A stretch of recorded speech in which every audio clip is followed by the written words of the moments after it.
SNP Westminster leader Ian Blackford claimed the British government has been helping fuel support for the independence campaign with its conduct through the coronavirus pandemic. Mr. Blackford suggested the proposed UK internal market bill Boris Johnson devised would limit Scotland's trade and cut the nation off from the bigger EU market. But the Prime Minister was quick to point out the bill would grant more powers to Edinburgh than the Scottish government would have under the European Union. Mr. Johnson said, "I really hesitate to accuse the right honourable gentleman of failing to listen to my last answer, but it is very clear that the UK internal market bill is massively devolutionary. The 70 powers passed from Brussels down to Scotland, its purpose is very sensible, which is to protect jobs throughout the entire UK. On a political level, it seems bizarre to me that the Scottish Nationalist Party actually want to reverse that process, hand those powers back to unelected, unaccountable bureaucrats in Brussels. Is that really the policy? I don't think it's sensible.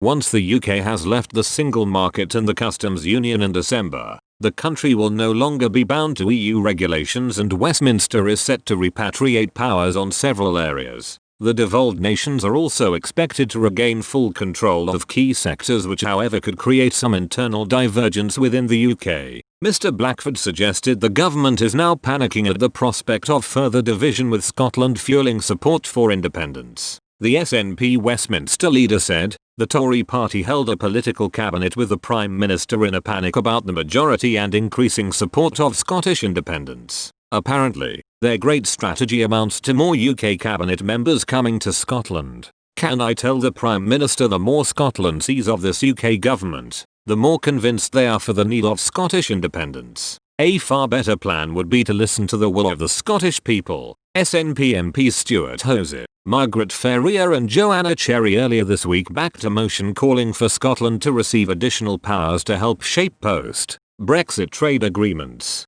But attempts to expand Scotland's influence were soon shattered as the Conservative majority in Parliament rejected the motion by 345 votes to 244. All 6 Scottish Tories, Andrew Bowie, David Duguid, Alistair Jack, John Lamont, David Mundell and Douglas Ross, rejected the motion. International Trade Minister Greg Hand said, "International agreements themselves cannot alter domestic law, and any changes to UK legislation would need to be scrutinised by Parliament in the normal way. We are strongly committed to transparency, as demonstrated by the steps we have taken to provide comprehensive information to the public and Parliament.